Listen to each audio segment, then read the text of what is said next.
जम्मू कश्मीर में कुलगाम के गोपालपुरा में मिलिटेंटों ने एक खातून टीचर को गोली मारकर हलाक कर दिया। खातून की शिनाख्त रजनी के तौर पर की गई है। इस मामले पर महबूबा मुफ्ती ने ट्वीट किया है कि शहरियों की टारगेट किलिंग बढ़ रही है। जीआईओ के दावे झूठे हैं कि हालात नॉर्मल हो रहे हैं। इस तरह के हालात बीजेपी की तरफ से बनाए गए हैं।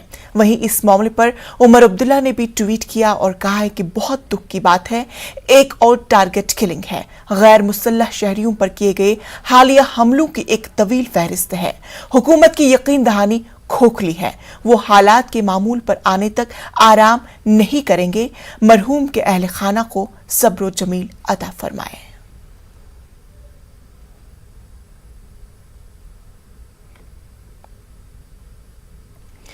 बटवारा श्रीनगर में पीएम पैकेज मुलाजमीन का एहतजाज जारी है। उन्होंने रजनी की हलाकत की शदीद अल्फाज में मजम्मत की है।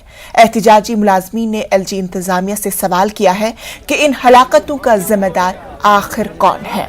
एहतजाजियों का कहना है कि एलजी इंतजामिया ने चंद रोज कबल ही माइग्रेंट और अक़लियती तबके के मुलाजमीन की सलामती को यकीनी बनाने का दावा किया था। उन्होंने मुलाजमीन को जल्द से जल्द कश्मीर से बाहर तैनात करने की मांग की है। उन्होंने बसूरत मास माइग्रेशन की धमकी दी है। बहुत ही दर्दनाक, बहुत ही अफसोसनाक। ये तो मतलब अब तो हद पार हो गई।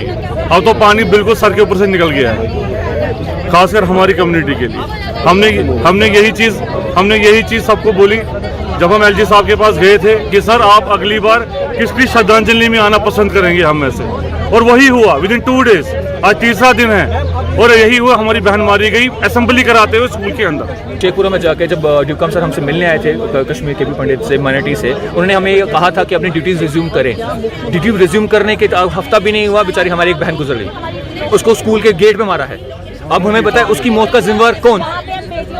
ये आम जनता हमें बताए उसकी मौत का जिम्मेदार कौन? अगर हमारे प्रोटेस्ट में उसको रखने दिया होता है, एलजी साहब भी कह रहे थे कि आप आपको प्रोटेस्ट कर लीजिए, हम आपका protest through out India valid है। ये गवर्नमेंट ऑफ इंडिया कहती है कि हमारा प्रोटेस्ट वैलिड है। उसके बाद भी अगर उस बेचारी की जान चली गई, उसका जिम्मेदार कौन? ड्यूकॉम श्रीनगर और उसका जिम्मेदारी ले, उसकी जान की जिम्मेदारी ले।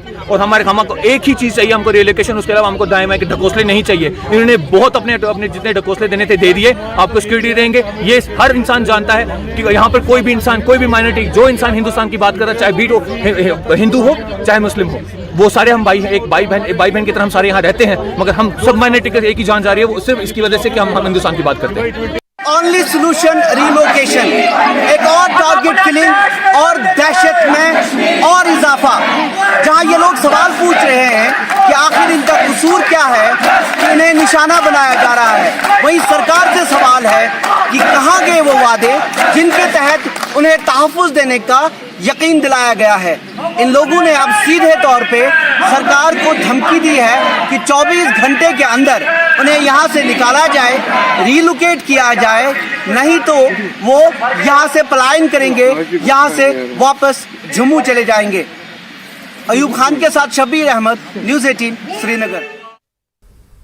मिलिटेंटों की जानिब से कत्ल की गई रजनी नामी टीचर के सांबा में वाक़े घर में मातम का माहौल है। न्यूज़ 18 नुमाइंदे ने वहां से हालात का जायजा लिया। आइए देखते हैं। रजनी बाला के रेजिडेंस पे हैं। रजनी बाला जिनको आज कुलगाम में गोपालपुर एरिया में मिलिटेंटों ने, जो टेररिस्ट हैं, उन्होंने मारा है। और आप देख सकते हैं जो रजनी बाला की जो फैमिली है शोक में, पूरे शोक में डूब गई है। ये उनके जो फैमिली मेंबर्स हैं वो गम और शोक में डूबे हुए हैं। और ज़ाहिर तौर पर लगातार जो किलिंग्स हो रही हैं, आज एक और किलिंग हुई है कश्मीर वैली में।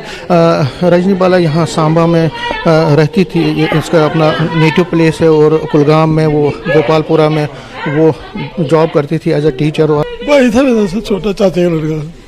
आपको कब पता चला? अब ये 11 बजे पता चला सर। ऐसे लोगों ने फ़ोन करके बताया हमारे को कि ऐसे हो गया।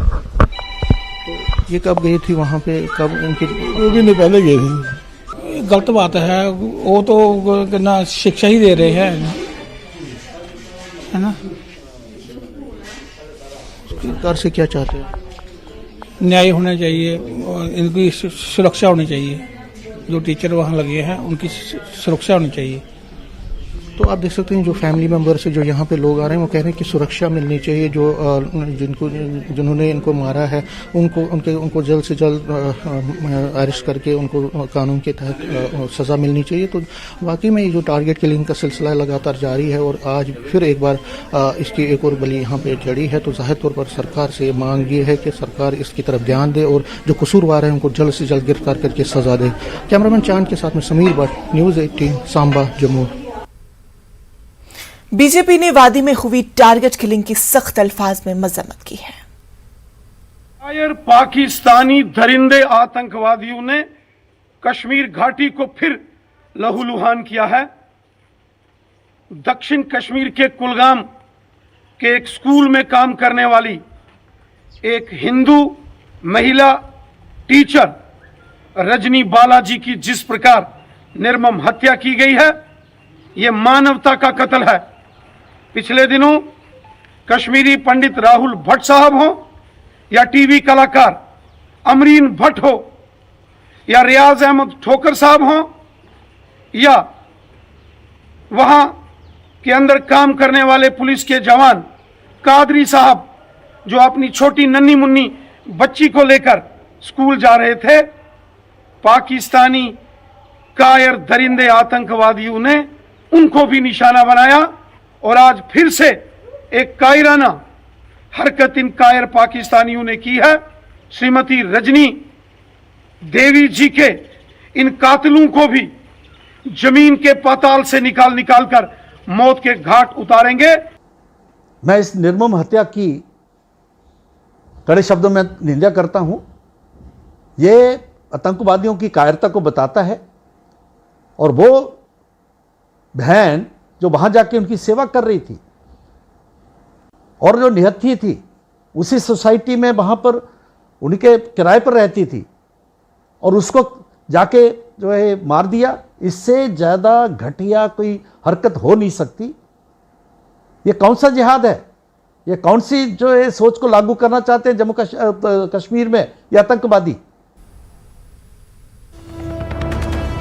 इस वक्त की बड़ी खबर आपको बता दें, बीजेपी की जानिब से मुख्तार अब्बास नकवी नहीं बनाए गए उम्मीदवार। बीजेपी के राज्यसभा उम्मीदवारों की फहरिस्त में नकवी का नाम शामिल नहीं है।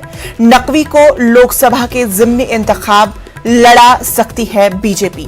बीजेपी नकवी को लोकसभा के ज़िमनी इंतखाब लड़ा सकती है। बीजेपी की जानिब से मुख्तार अब्बास नकवी उम्मीदवार नहीं बनाए गए हैं। बीजेपी के राज्यसभा उम्मीदवारों की फहरिस्त में नकवी का नाम शामिल नहीं है। तो बड़ी खबर राज्यसभा उम्मीदवारों के लिए, नकवी का नाम फहरिस्त में शामिल नहीं। नकवी को लोकसभा के ज़िमनी इंतखाब लड़ा सकती है बीजेपी।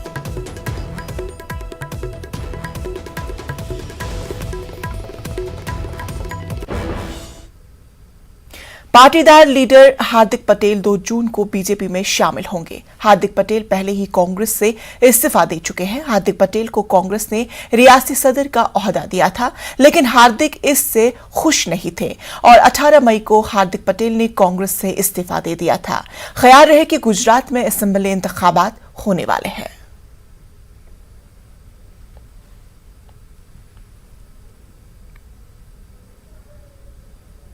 दिल्ली के वजीर से सत्येंद्र जैन को आज कोर्ट में पेश किया जाएगा। मनी लॉन्ड्रिंग केस में ईडी ने सत्येंद्र जैन को गिरफ्तार किया है। सत्येंद्र जैन से इस मामले में काफी दिनों से पूछताछ चल रही थी। हाल ही में ईडी ने कार्रवाई करते हुए 4.81 करोड़ की जायदाद को अटैच किया था। दिल्ली के डिप्टी सीएम मनीष सिसोदिया ने इस गिरफ्तारी की सख्त मुखालफत की है। उन्होंने सिलसिलेवार ट्वीट्स में कहा है कि सत्येंद्र जैन के खिलाफ 8 साल से फर्जी मुकदमा चलाया जा रहा है। वहीं बीजेपी ने आम आदमी पर तंज करते हुए कहा कि ये ईमानदार पार्टी के ईमानदार वजीर हैं। देखिए, बिल्कुल फर्जी केस है। हमारी बिल्कुल कट्टर ईमानदार सरकार है, कट्टर ईमानदार पार्टी है। हम एक पैसे का भी भ्रष्टाचार ना करते हैं और ना बर्दाश्त करते हैं। जैसे अभी आपने पंजाब में देखा, एक मंत्री की ऑडियो रिकॉर्डिंग ही थी और उसके आधार के ऊपर किसी भी एजेंसी को नहीं पता था किसी मीडिया वाले को नहीं पता था, किसी विपक्ष को नहीं पता था। हम चाहते तो दबा देते, लेकिन हमने खुद उस मंत्री के खिलाफ एक्शन लेके उसको गिरफ्तार करा दिया। ऐसे ही 5 साल पहले दिल्ली में हुआ था, हमारे एक मंत्री की मेरे पास ऑडियो रिकॉर्डिंग आई थी, मैंने उसे मंत्रालय से भी बर्खास्त किया और सीबीआई को सौंप दिया। तो हम एजेंसीज की वेट नहीं करते कि किसी एक दिन एजेंसी, हम तो खुद ही एक्शन लेते हैं। लेकिन हम ये भी देखते हैं कि बहुत सारे जो केंद्रीय एजेंसीज एक्शन लेती हैं वो राजनीति से प्रेरित होते हैं। तो सतेंद्र जैन जी के इस केस को मैंने खुद पर्सनली सारा स्टडी किया। ये बिल्कुल कंप्लीटली फर्जी केस है, बिल्कुल उनको जानबूझ के पॉलिटिकल कारणों की वजह से फंसाया गया है। तो आपने लिखा था proud of you Bhagwant, your action has brought tears to my eyes, whole nation today feels proud of आप। अरविंद केजरीवाल जी, आपके वो आंसू घड़ियाली थे।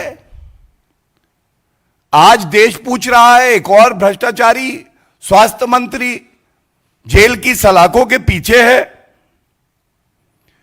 आपने चुप्पी साधी हुई है, उसको बर्खास्त नहीं करेंगे, एक बार फिर नहीं कहेंगे that Arvind Kejriwal is proud of Arvind Kejriwal and tears are flowing through my eyes because I am sacking the corrupt health minister mister Satyendra Jain. देखिए, सारांश यही है, जब इनका भ्रष्टाचार पकड़ा जाए तो ये कहते हैं कि हमारा भ्रष्टाचार अच्छा है। आप हमारा भ्रष्टाचार देखिए, इससे भी दिल्ली का ही भला हो रहा है। वजीर आजम नरेंद्र मोदी मरकज में बीजेपी हुकूमत के 8 साल मुकम्मल होने पर मुनाकिदा प्रोग्राम गरीब कल्याण सम्मेलन में सरकारी स्कीमों के इस्तिफादा कुनंदगान से वर्चुअल मोड में बातचीत की। शिमला के रज मैदान में मुनाकिद प्रोग्राम में वजीर आला जयराम ठाकुर और मरकजी वजीर अनुराग ठाकुर भी मौजूद हैं। वजीर आजम मोदी से गुफ्तगू करते हुए एक इस्तिफादा कुनंदगान ने कहा है कि स्कीमों की मदद से जिंदगी आसान हो गई है, बहुत से मसाइल हल हो गए हैं।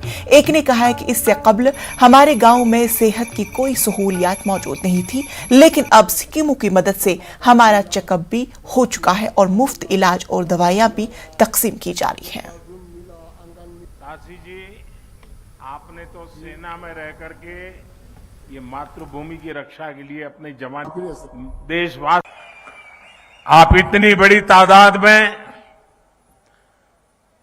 हमें आशीर्वाद देने के लिए आए, मैं आपका बहुत बहुत आभार व्यक्त करता हूं। अभी देश के करोड़ों करोड़ किसानों को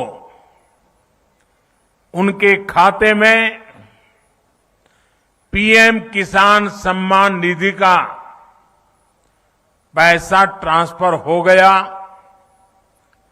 पैसा उनको मिल भी गया।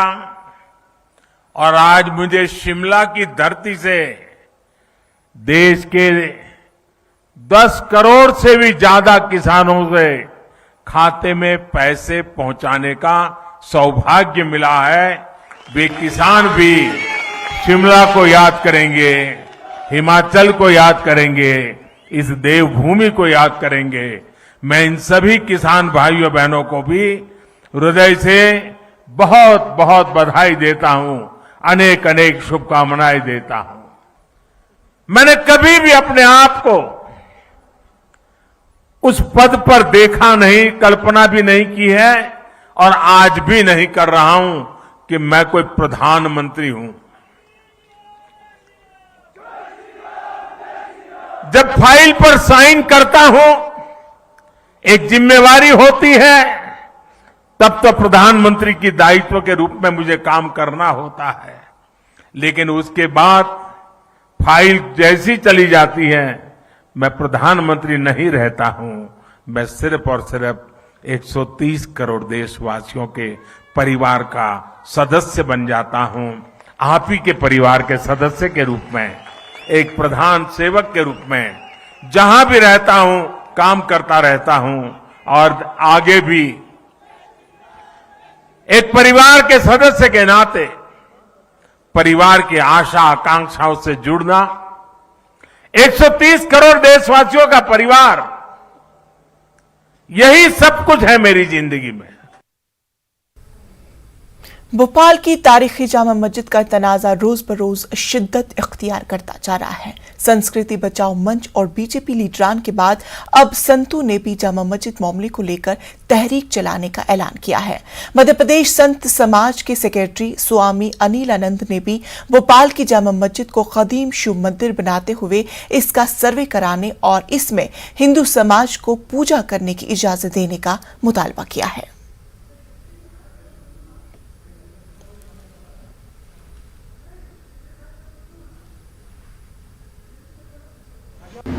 भोपाल में जामा मस्जिद स्थित है चौक बाजार के बीच में। उसमें भगवान शंकर का मंदिर होने के कुछ साक्ष्य प्राप्त हुए हैं। इसमें संस्कृति बचाओ मंच ने भी काफ़ी चीज़ें एकत्र करी हैं, उसका सर्वे किया है। हम लोग सरकार से इसकी मांग करते हैं कि उसका विधिवत सर्वे कराया जाए और अगर वो वहाँ शिव मंदिर था तो फिर से शिव मंदिर स्थापित किया जाए। इसी विषय में आगामी दिनों में भी हम प्रेस कॉन्फ्रेंस करके सरकार से ये मांग करेंगे और इस विषय में भोपाल की सांसद माननीय प्रज्ञा ठाकुर जी ने भी साध्वी प्रज्ञा ठाकुर जी ने भी मांग उठाई है। धर्मस्व मंत्री जी ने भी ये कहा है कि अगर विधिवत मांग आती है तो हम उसका सर्वे कराएंगे। तो हमारा शासन से यही आग्रह है कि इसका हम लोग पूरे साधु समाज की तरफ से, संत समिति की तरफ से मांग करते हैं कि अगर वहाँ शिवलिंग है और वहाँ शंकर जी का मंदिर है, उसका पुरातत्व विभाग से सर्वे कराया जाए और फिर से वो वहाँ। अब खबर जम्मू कश्मीर से, जहां तालमेल की कमी, बद इंतजामी और PMGSY हुकाम की निगरानी की कमी की वजह से उड़ी के इस्लामाबाद दक्षिणा इलाके में एक सड़क 2016 से मुकम्मल होने की मुंतजर है। इसके नतीजे में तकरीबन 5000 नफूस पर मुश्तमिल आबादी को बड़ी तकालीफ का सामना करना पड़ रहा है। पेश है सजाद हुसैन की खास रिपोर्ट।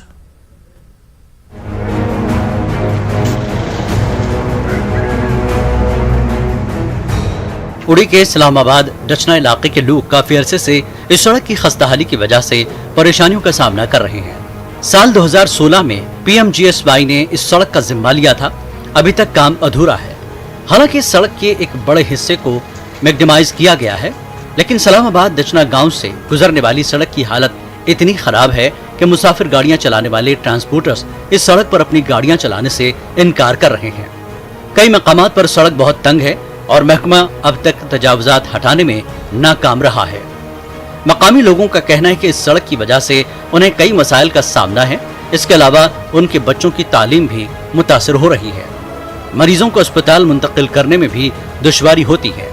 लोगों का कहना है कि सड़क की वजह से कई खानदानों ने दूसरे इलाकों में मुंतकिल होने को तरजीह दी। वहीं सोमो ड्राइवरों का कहना है कि इस सड़क की अबतर हालत की वजह से कई गाड़ियां हादसात का शिकार हुई हैं। लोगों का कहना है कि जिला इंतजामिया और एग्जीक्यूटिंग एजेंसी को बार बार दरख्वास्तों के बावजूद कोई खातिर ख्वाह इकदाम नहीं किए गए। 2016 से हमारा रोड जूं का तूं है। पैसे जो है वो नाजायज तौर में, ये कहूँगा कि नाजायज तौर इस्तेमाल हुआ है। हमारे चांद घर यहाँ से मजबूर हुए निकलने के लिए, शिफ्ट होने के लिए बारामूला, श्रीनगर वगैरह वगैरह उन्होंने हिजरत की। इतने हम लोग यहाँ पे मजबूर हैं और परेशान हैं। तो दिसो वनस पान रोडस नजर, यह काबिल कार रोड कहीं, यह गुर वत अमन वारिया असल। गुर अगर पकन तथ आसन टल सन वत मतलब वुचु तुम हालत क्या वनस। PMGSY उड़ी के एग्जीक्यूटिव इंजीनियर ने न्यूज 18 से बात करते हुए कहा कि उन्हें इस सड़क की तकमील में कुछ मसाइल का सामना है, ताहम उन्होंने मसाइल जल्द हल करने का यकीन दिलाया। कि हमारी कोशिश होगी जो काम यहाँ होगा वो टू द स्पेसिफिकेशन होगा। जो भी जहाँ भी लोगों की ग्रीवेंसेस हैं, I will try my best to solve all the grievances. जो मेरे बस में होगा अब वो हम करेंगे। अच्छा, कंपनसेशन की बात बता रहे हैं। कंपनसेशन का मसला यहाँ है, कुछ स्ट्रक्चर्स का, कुछ ज़मीन जो रह गया है उसका वो हम एंटर करेंगे, उसकी पूरी हम पहले रिपोर्ट बनाएंगे, जो उसमें जो सेक्शन 4 के अंडर आता है वो करेंगे।